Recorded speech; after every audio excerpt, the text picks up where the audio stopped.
Thank you again to everybody for tuning in. Delita and George said some of you have been tuning in for our regularly scheduled programs. This week, we're pleased to welcome General Dan Sickles, who is a New Yorker, a congressman, a Tammany Hall politician, and raised his own regiment during the Civil War. General Sickles will talk a little bit about his experiences during the war. So, General, if you want to take over here, take it away. I don't have to explain myself anymore since Sarah did such a good job. You can kind of fill in a couple details there. But for those of you who don't know me, to my few detractors, I'm known as the American scoundrel. To the soldiers in my 3rd Corps of the Army of the Potomac, I'm known as Devil Dan. And to my many, many, many admirers, I'm simply known as Sickles the Incredible. At a time when most Civil War generals seem to have faded away into black and white, one-dimensional characters, I still stand out as a true individual. I lived probably the most exciting life of any Civil War general. I was born in 1819 in New York City, and am going to die in 1914, just before the start of World War I. So I started out just after the War of 1812. Born and raised in New York City. I'm anybody out there in the audience a Democrat? Yes. All right. Yes. Well, I'm a Tammany Hall Democrat from New York City. So if you're ever in Easton, where my winter quarters are, stop by. I'll give you a Civil War $1, and you can vote for me several times in the upcoming Okay, you have my vote. As we say in Tammany Hall, vote early, vote often. For people who have beards, I see we have at least 2. You're good for 3 votes. It's what we call repeaters. Shave with vote with a beard. We shave that off at our expense and give you a goatee. Then we'll shave that off and give you a mustache, and then we'll shave that off. So yeah, nothing better than a guy with a beard on election day in New York City. But I'm glad to speak to you all out there in faraway Luzerne County.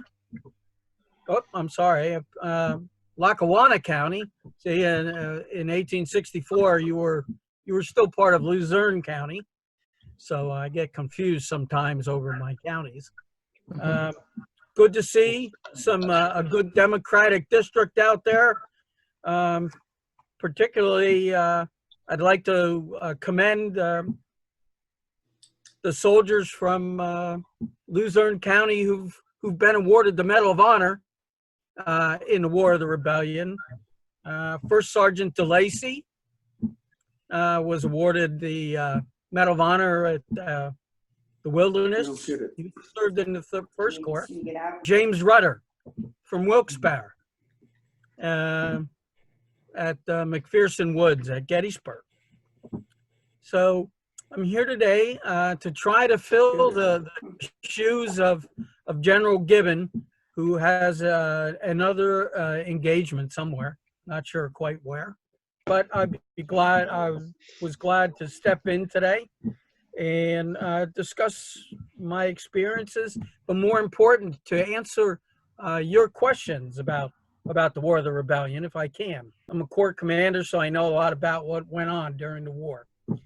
So my Civil War career started actually before the war. I was called a doughface. Democrats had very colorful names before the war. Because I was called a doughface because I could change my opinion very easily as a pile of dough. So before the war, I was before the first shot was fired at Fort Sumter, I was in favor of letting the South leave in peace. But once the shots were fired at Fort Sumter, I became an avid member of the Republic's army and was all for armed force to put down the revolt. So I raised a brigade of soldiers. First, I was gonna raise a company. Then I was gonna raise a regiment. Then I decided, why raise a regiment when I could raise a brigade? So, and besides, if I raised a brigade, I could be a brigadier general. So I raised what was immediately called the Excelsior Brigade, 70th through 74th New York. And we have the distinction of being the only brigade of the United States volunteers. Every other brigade, every other regiment that volunteered was a state regiment. The 1st New York, the 2nd Pennsylvania, 1st Minnesota, but the Excelsior Brigade were United States volunteers. And so that's a pretty interesting distinction. I got my troops first housed over on Staten Island. And at one point I contracted with my good friend P.T. Barnum for a circus tent to house my troops. And I also contracted with a downtown bathhouse in New York City to give my men a bath once a week and give them a shave. Mm-hmm. And eventually we left New York City after some training. The people on Staten Island were not appreciative of my troops. They were a tad unruly from downtown Manhattan. And we moved to the seat of the war in Washington, D.C. in late 1861. And we served there. We then marched down with General McClellan, another good Democrat. He wasn't a war Democrat, unfortunately. He was trying to get peace. And we served in the Peninsula Campaign. Those were our first battle, was right outside Williamsburg. And then we stayed with the Army. We missed the Battle of Second Bull Run. We missed the Battle of Antietam. We were in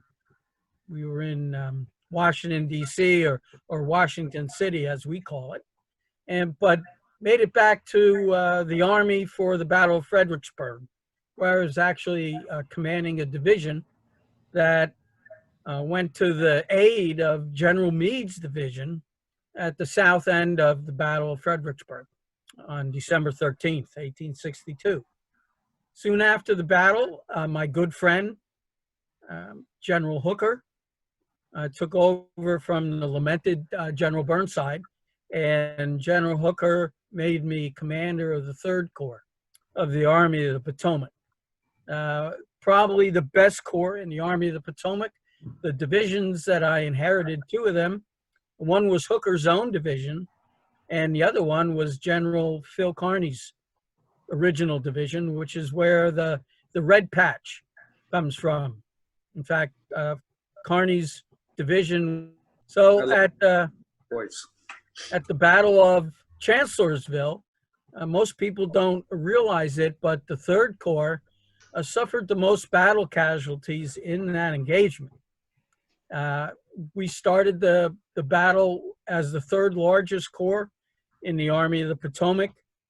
By the time of Gettysburg, we were the 3rd smallest. 2 of my 3 division commanders were killed during the Battle of Chancellorsville. And I ended up with only 2 divisions out of 3 by the time we move up to Gettysburg. And I mentioned Chancellorsville because what happened to my corps at Hazel Grove at Chancellorsville would directly affect my thinking on July 2nd, 1863 at Gettysburg. At Chancellorsville, I occupied a very good defensive position called Hazel Grove, a wide artillery position. And at one point, General Hooker ordered me to evacuate the position. I protested and said it was too good a place to give up. But orders are orders, and eventually I had to withdraw and down back toward General Hooker's headquarters at the Chancellorsville mansion.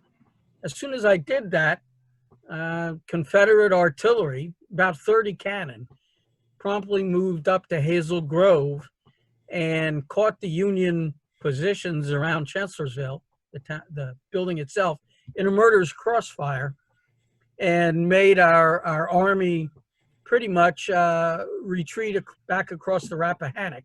In fact, one shot narrowly missed killing General Hooker. Probably would have been good for the Republic if he had been knocked unconscious, because everybody else wanted to fight except him. But we moved back across the Rappahannock, and eventually General Lee took advantage of the situation and decided to reinvade the North, which about a month later led to the Battle of Gettysburg up in southern Pennsylvania, just across the border from Maryland, about 12 miles away. On July 1st, 1863, my 3rd Corps, we were at Emmitsburg, Maryland, and far in the distance, we could hear artillery. So I was a bit nonplussed and did not know what to do, particularly since I had conflicting orders from the new commander of the Army of the Potomac, George Meade. He was not a friend of mine, and I certainly was not a friend of his. You must remember, I'm a volunteer officer. Every other Corps commander in the Army of the Potomac, from now until the end of the war, is almost a regular Army officer. And in the Army of the Potomac, what you were before the war was very important to you during the war. So I was the highest ranking volunteer officer to serve in the Army of the Potomac. And I was kind of an outcast. General Meade disliked me intensely. We'll talk about that in a little while. But on July 1st, 1863, I'm at Emmitsburg with my Corps. And as I mentioned, General Meade had given me 2 conflicting sets of orders. The first one said, stay at Emmitsburg and guard the left wing of the Union Army from Emmitsburg. A second order I got after that said, move your corps to Gettysburg. So I did not at first know what to do. General Meade had already criticized me on June 30th for moving too slowly. So I certainly didn't want to get the man mad at me again, but I heard artillery fire in the distance and determined that I would march to the sound of the guns. And I took my 3rd Corps up. We arrived at Gettysburg just after nightfall on July 2nd, 1863. And the arrival of my Corps helped influence General Meade to stay and fight at Gettysburg. That was not his particular ground. He wanted to fight in southern Maryland at a place called Pipe Creek. But we stayed at Gettysburg. I occupied a campsite at the far left flank of the Union Army until daylight. General Meade at daylight decided I would stay on the left flank, but he didn't really tell me where to go. I'm sure he would like to have told me where to go, but couldn't do that during the battle. So I'm occupying this low ground, and I asked General Meade for specific orders, which he does not give me. He just tells me to occupy the ground that General Geary had occupied during the night. And he had already left in the dark. So I had nowhere to go. And unfortunately, he didn't give me a guide. And General Meade, new to command, he didn't decide that I needed a guide, or he was preoccupied with activity on the Union right flank, not the left flank. So I'm in this ground next to what's supposed to be General Hancock's 2nd Corps. I have 3 times the amount of ground to occupy with only 2 divisions of soldiers. I couldn't have occupied it all with 3 divisions of soldiers. I only have 10,100 men at Gettysburg in 2 divisions, commanded by General Birney and a new division commander, General Humphreys. Again, a regular Army officer who did not like me. The 3rd Corps, we were pretty much the volunteer corps, so to speak. We were all volunteers. And General Meade never did warm up to volunteers, and certainly not me as Corps commander. But I'm out there, so I'm out there in this low ground, and it's a swamp. Part of it is swamp. It's called Plum Run. And I'm out there, and I'm in low ground. And out to the front of me, about 3/4 of a mile, is a very high, what I thought was a prominent piece of terrain. It's a peach orchard, Shurfy's peach orchard to be exact. A lot of peaches. And I realized that if the Confederates occupy that peach orchard, just like they did at Hazel Grove at Chancellorsville, they can enfilade the Union line along Cemetery Ridge, particularly my corps, which is either in a swamp or in woods that are so dense that I can't deploy my own artillery to shoot. So I determine, I send out some soldiers, some sharpshooters to look at the terrain. They cross the Emmitsburg Road and they come upon some Confederates moving toward the left flank of the Union line. I send General Meade a couple messengers saying that we're about to be outflanked on the left flank. And General Meade's reply is, well, all generals think they're going to be outflanked. Obviously, he did not learn from Chancellorsville that Corps commanders sometimes know what they're doing and they can tell when they're going to be outflanked. So based on what I know about the situation on July 2nd, I know I'm in low ground. I know I only have 2 divisions. I can't deploy my artillery effectively. And out in front of me is a wide open piece of terrain that's very good for artillery fire. And you must imagine that over the years, the terrain at Gettysburg has changed. There are a lot more trees at Gettysburg if you go down there today than there were in 1863. And in some places, there are no trees where there were trees. So you can't imagine the southern end of the battlefield at Gettysburg without picturing the way the ground looked 150 years ago. So I see this high ground out in front of me, and I realize it's a good position, and I realize the Confederates are planning to attack up the Emmitsburg Road. General Lee and General Longstreet also have determined that this peach orchard is key terrain. They want to occupy it too and use it as the axis of their advance towards Cemetery Hill.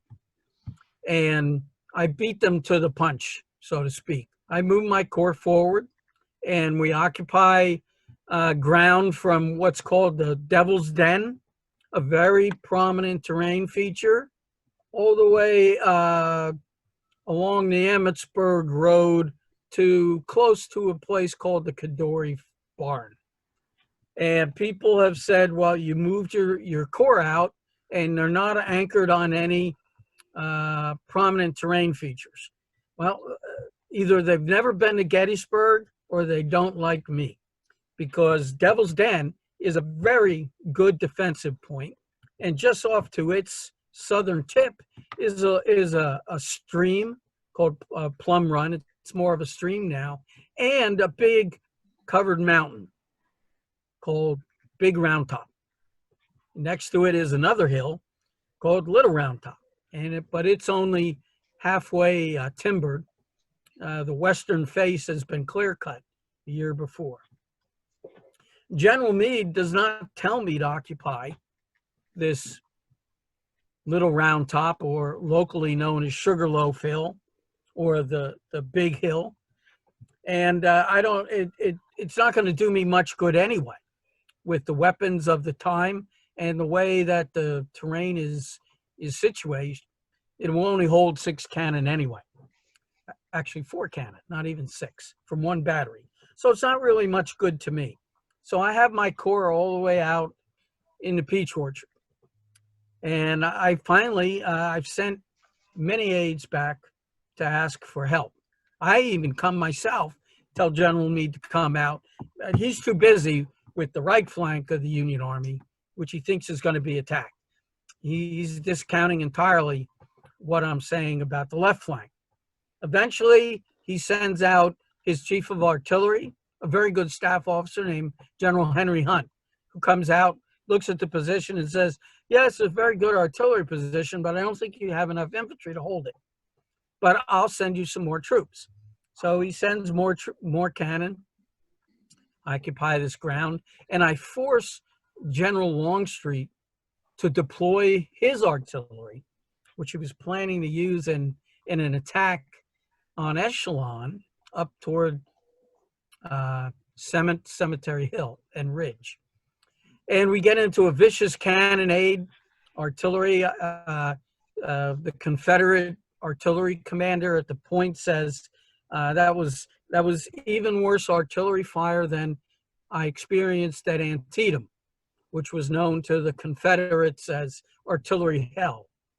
And I forced the Confederates to use up a lot of their long-range ammunition that they could not easily resupply, being in enemy country. What they had with them when they crossed the Potomac was what they were going to fight the campaign with. On the other hand, General Hunt and the artillery reserve, we had all the cannon ammunition we wanted to shoot. In fact, we had enough for 3 engagements at Gettysburg if we wanted to, thanks to General Hunt. So there's a day-long battle, starts about 4 o'clock in the afternoon. And about 5:30, my corps is being attacked from 2 sides. I am getting help. I'm getting reserves from the 5th Corps, but there's just too many men to hold off. And my corps starts to retreat. Not in disorder, as some people would have it, but they are retreating.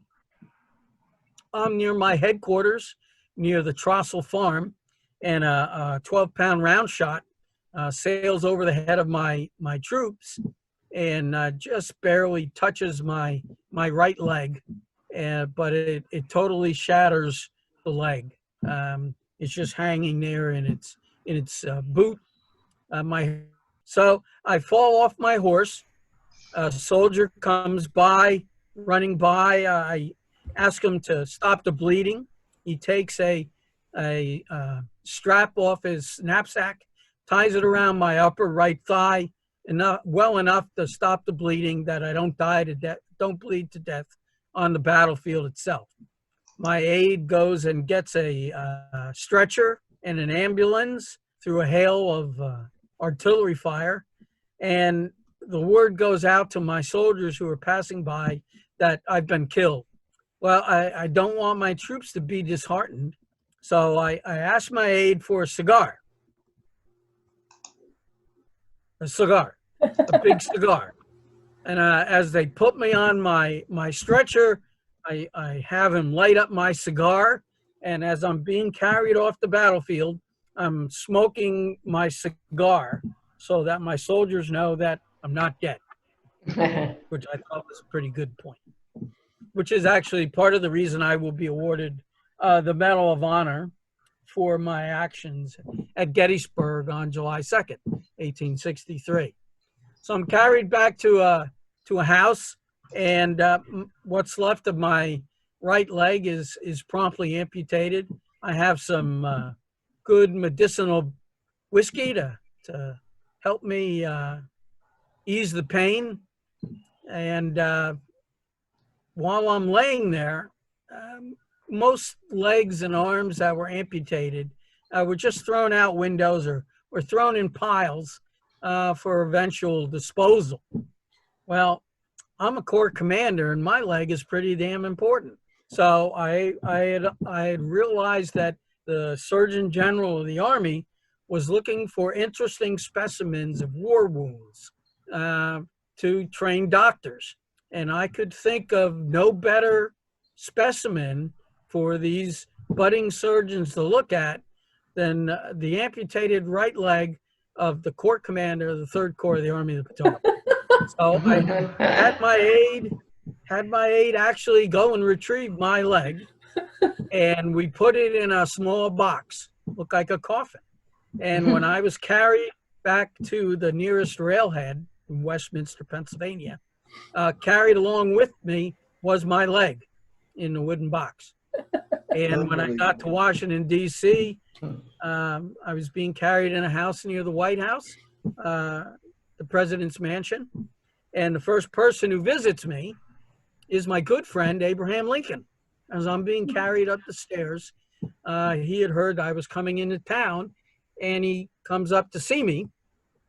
And as I'm being carried up the stairs, he comes up and says, "Is General Sickles dead?" And I have my hat over my face because it's a hot, sunny day. I immediately take my hat off and say, "Not dead yet, sir, not dead yet." So I'm carried into the house, and I make a full recovery. I want to go back to field command.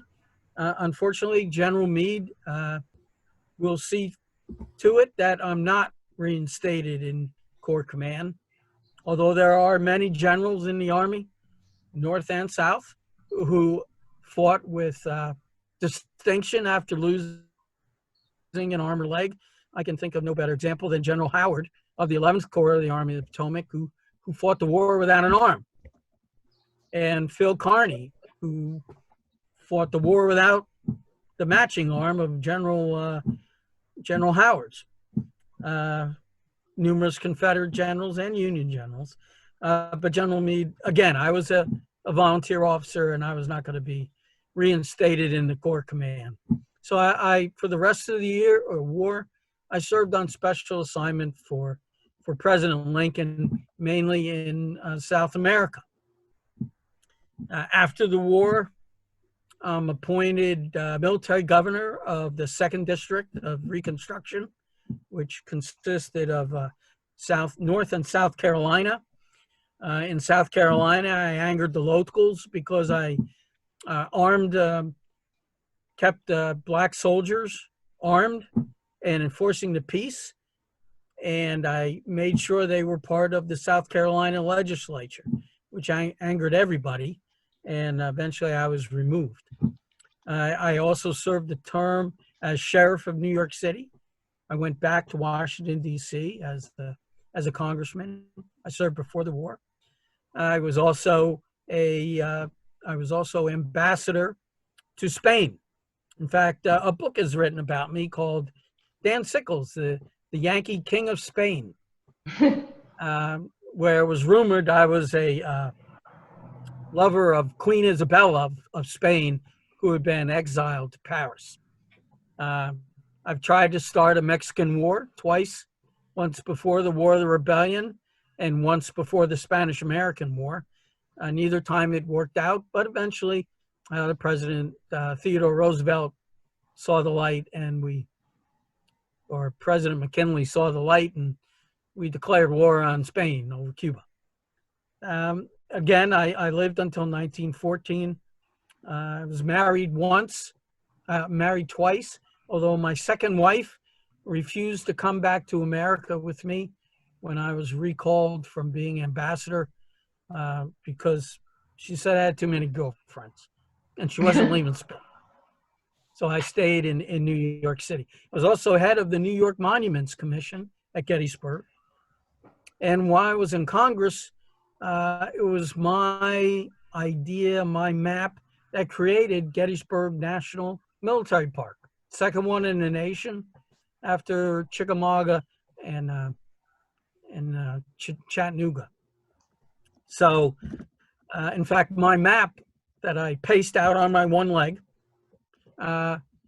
is called the Sickles Map, and it was used as the official map for the Gettysburg Park boundary until 1970.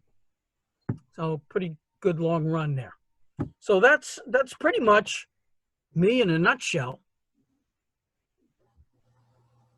Very interesting. General. Thank you very much, General, for all of your war stories and your interesting take on being wounded. I'm glad you handled it so well. I will open the floor for anybody for questions. We have a few minutes for questions. Please. And if you don't have questions, I'll talk more. Don't be bashful. Don't be shy. Did you ever have an occasion to run into General Houck? General Houck, not really, not too much, because I was only a division commander up until Chancellorsville. And where I crossed down at the southern end of the battlefield at Fredericksburg, he was more occupied up toward the north, where they were going to relay trains. Once General Burnside occupied Marie's Heights. So there's not much I can recall of me actually meeting General Houck. Okay, I'm sorry I lost my video. I apologize. Oh, well, okay, but you can hear me, can you? I can hear you. Thank you very much. That's the important part, since you guys are asking questions. No, wait a minute, I think it's coming back now. Uh-oh.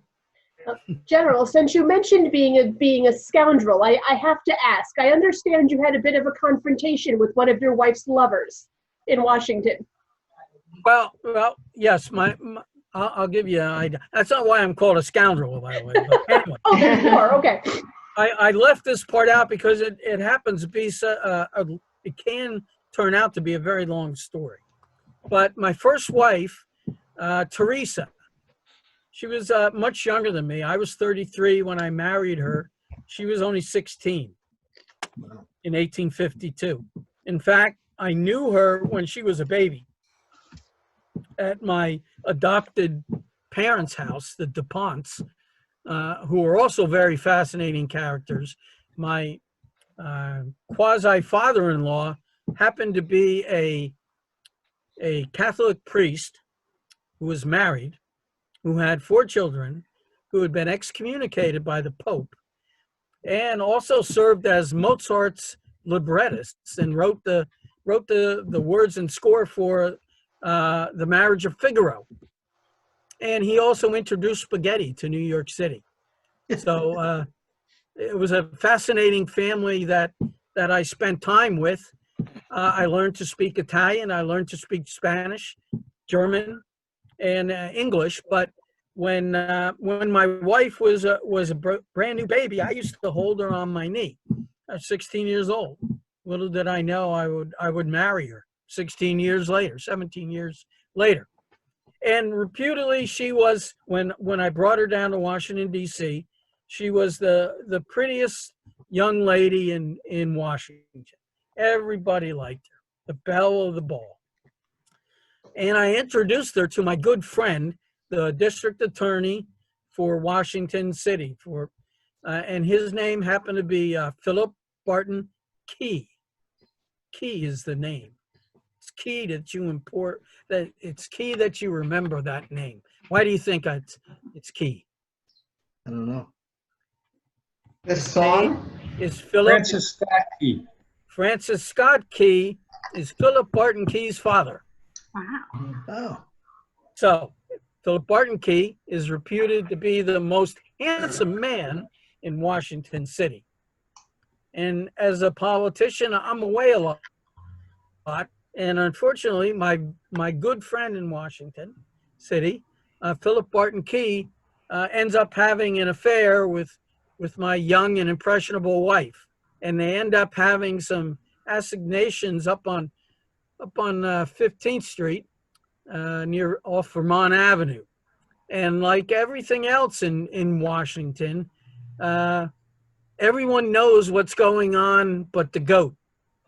I was the last person, apparently, in Washington City find out that my young wife was having an affair with my best friend, who's also the district attorney for Washington.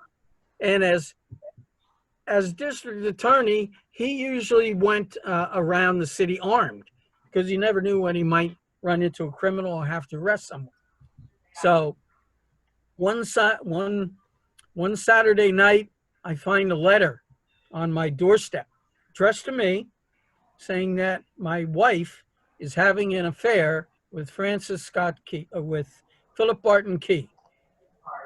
Immediately, I'm enraged. I'm upset. I'm seeing red. So I call my wife Teresa in and ask her about it. Immediately, seeing that I'm a good lawyer and a good questioner, she confesses. And being a good lawyer, I make sure that she writes this confession, and she's told me how she would find out to go up to off Vermont Street to meet Barton Key, where he would come out in front of my house and wave a white handkerchief. And that would be the signal for my wife to walk up 3 blocks and meet him at the house if they didn't meet in a carriage and go up the street. Everybody knew this was going on but me, unfortunately. So the Sunday morning, Sunday after church, I'm sitting in my downstairs parlor. My wife is upstairs in the room. She's crying. She's upset. And who do I see out in front of my house? Barton Key. And he's waving a white handkerchief, of all things. So immediately, this is a bad time for Barton Key to be coming to my house. I run upstairs. I open up my gun locker. I grab a pistol, tear down the stairs. I brush past a friend of mine who's visiting me, I'm telling about what my wife had been doing. I run down and I see Francis Key. This is in Lafayette Square, just outside the White House. Scene of some crazy things, over the years, Lafayette Square. He's across the square from me by this time, and I run after him and I'm yelling at him that you've dishonored my family, you've dishonored my wife, you've dishonored me, you've dishonored my bed, and so on. And I get pretty close to Barton Key. Now, because Barton Key, again, like I mentioned earlier, because he is a district attorney, he usually carried a pistol in his left coat pocket. That morning after church, he had changed jackets and put on the jacket that he had worn the night before at the opera. When he changed coats, he absent-mindedly did not switch the pistol and the opera glasses. So I know Barton Key is armed. I'm yelling at him. He turns and looks at me across from the White House, and he reaches into his left coat pocket. I don't know that he doesn't have a gun in there. I think he does. He thinks he does, but it turns out it's opera glasses. He starts to pull out what he thinks is a pistol. I'm quicker. I pull out my pistol and I shoot. I miss him with the first shot. I hit him with the second shot in the leg. The third shot, I get closer. I hit him in the lower groin area. And by this time, he's on the ground pleading. He had thrown the opera glasses at me, but they missed. And I started to walk away. At that point, I turned around, went up to his head, and pulled the trigger a 4th time. But the gun misfired. So I didn't hit him in the head. And then I immediately left. I went and found the Attorney General of the United States and handed him my pistol in person and said I just shot Barton Key, who died at a place called the Clubhouse just around the corner from my house in the White House. And that's a big story. So unlike future politicians, in 1860 or 1859, when a congressman, politicians do something wrong, when they commit a violent act, they're actually thrown in jail. So Oh. I'm put in the District of Columbia jail, and there I stay for the length of my trial in solitary confinement. I have a good trial team. I like to call it the dream team, because the future Secretary of War, Stanton, is my lead attorney. I also have General, who's soon to be General Benjamin Butler, is on my team. Francis Marr from future 69th Irish Brigade fame is also on my team. And I'm going to, the prosecutor is a brand new person who took over from Barton Key, who had never tried a case before. We held a case. It's the first national news in the United States. Newspapers up until this time were regional, but my trial was the first trial of the century. Everybody, every day, wanted to know what was going on with the Sickles trial. Transcripts every morning, pictures every afternoon. And this went out on all the wires. In fact, the Associated Press was created just around the time of my trial by Horace Greeley in New York City and other New York newspaper people, so they could get the news and transmit it out of my trial. Excuse me for a second here. John, was that, can I ask, was that false news? No, this is real news. Or fake news, I should say, fake news? No fake news. This was real stuff right out of the courthouse. They had a transcriber who would transcribe pages, would pass it out a window, and they would send it, go to the nearest telegraph office and telegraph it in. So it was this was after the war or before the war? This is before the war, 1859. Before the war, okay. So my trial goes on for 34 days.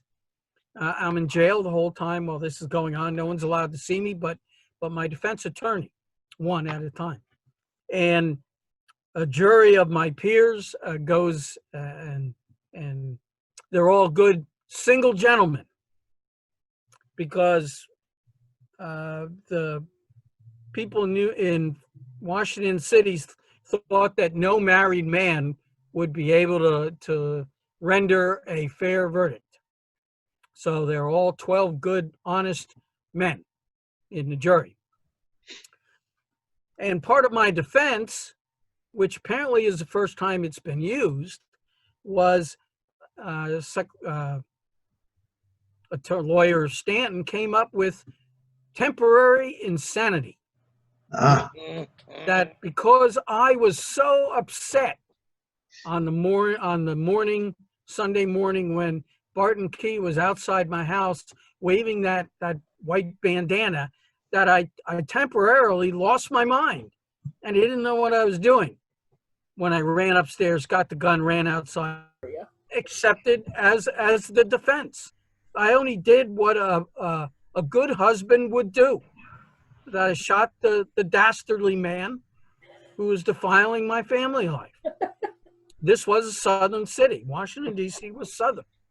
And the jury goes into the jury room.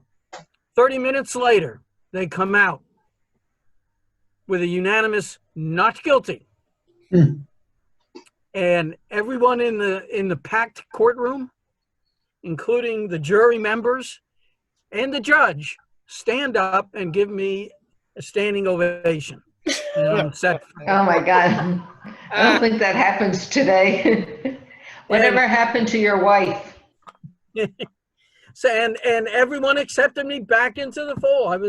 I was no problem. Unfortunately, I truly did love my wife, Teresa. And what happened to her, John? Well, I'll get to that. Oh, okay. 3 months Okay. after 3 months after the trial, I am reconciled with my wife. That turns Washington society against me. Not that I had killed Barton Key, but that I had taken back this fallen woman to my bosom. And no one would talk to me again in the house, in the well of the house. I was treated like a leper, sat by myself. No one would talk to me. No one would talk to my wife. She went back to New York City and lived in seclusion for 6 more years. And eventually she died soon after the war of tuberculosis. But no one would come, no one would visit her, no one would be seen with her. She died a young, sad lady. There were 4 Union major generals who were pallbearers at her funeral. So that's what happened to my poor young wife. Pretty good story, huh? It's an unexpected ending to that story. Hey, it's real life. It's a dramatic tale to end up as a scorned woman at the end there. Yes, she was definitely scorned, and in the 19th century, if you were a scorned woman, there's no doubt about it. No one. You were the letter A. Yep. Adultery. What? You were married 2 times after, or 1 time after. pardon? I was married 1 time after. Oh, 1 time after. To a lady named Ismeralda. Ooh. And I had a son and a daughter. But they never came to the U.S. until the children were adults. My wife didn't like me too much. I don't know why we got married, but we did. She was in fear. Well, General, it's certainly been a very interesting story. No questions? And I could do maybe one more real quick question if anybody has one. Otherwise, we'll wrap it up. Well, I actually do. Can you hear me? Yeah, go ahead, George. Because Yeah, I can believe, hear you. tell me if this is true, but I believe his leg was put on display and that he visited it yearly. That's not a story. That's a fact. My leg is on display today at the Where is Army it on display? Medical Museum, Fort Detrick, Maryland. It's in a glass case. The Army Forensic Science Museum at Fort Detrick. If you ever can get onto the post, you can see my leg. Since I did go back to Washington City as a congressman on the anniversary on July 2nd, when I was in town, I would go to the museum and I would get a cigar and I would sit in front of my leg and smoke a cigar. Every year I was in Washington. My leg is there today, only my leg. For some reason, they cut my foot off, and I was very upset about that when I saw it and said, "Where's my foot?" And they said, "Well, that wasn't interesting." I was kind of upset about that. Jeez. But if you look at pictures, some people will say that I had my leg amputated so that I wouldn't get in trouble for what I did at Gettysburg. If you see what remains of my right leg, you will know that my leg was just hanging by skin, pieces of uniform and skin. It was totally shattered. Okay, well, I belong to the Confederation of Union Generals. You might know John Hart. He lives in Scranton. He's one of our members. We're a nonprofit organization just like you. I've been to the Lackawanna Historical Society, saw the funeral displays in there.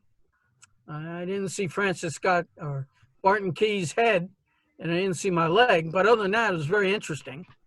We're a 6C organization. We do travel around Pennsylvania and New Jersey, trying to educate people about the Civil War. Hopefully you've learned a little bit about me. I could talk for hours just on the tactical significance of Little Round Top, which would be a pretty cool talk someday in the future, and why it's not as important as people think it is. But I'm glad that I have you all here today as a captive audience. It's not in person, but it's a pretty good time. Please give Mary Ann any suggestions so I can do better. Next weekend, we're going to be down at Gettysburg, our group. We're doing a TV show, series of TV shows for PCN on the Battle of Gettysburg. out at the Lacey Farm, if you've ever been there. And again, we're there this year. This will be our first event next weekend. Everything was canceled. We had a business meeting in end of February, and we were talking about getting up to Scranton for the St. Patrick's Day parade, and then in between the last weekend in February and the Scranton, not Thanksgiving, St. Patrick's Day parade, everything was canceled. So this is going to be our first attempt to get back in uniform. So I look, if you ever have any questions, I'll give Mary, she's got my email address. I'm also, we have a website, confederationofuniongenerals.org, where you can see all the generals and our biographies and who portrays who. So if you ever get a chance and want to see our website, we have pictures and some movies. And but I appreciate the fact that I was able to try to fill General Gibbon's shoes today. Well, I'll tell him you set him up. We certainly appreciate you chiming All in right. for us. It's certainly a very interesting tale that you told. We will next Friday again at 2 o'clock. We'll have another program. It will be joined by Bob Savakinis talking about Rocky Glen. So we'll come forward again a little bit in time. Tune in next week at 2 o'clock again for Rocky Glen. General, again, thank you very much for your time. And thank you all for tuning in. We'll have the video on our Facebook page and our YouTube channel. We'll post it early next week sometime. So Very again, good thank you all, program. and stay well.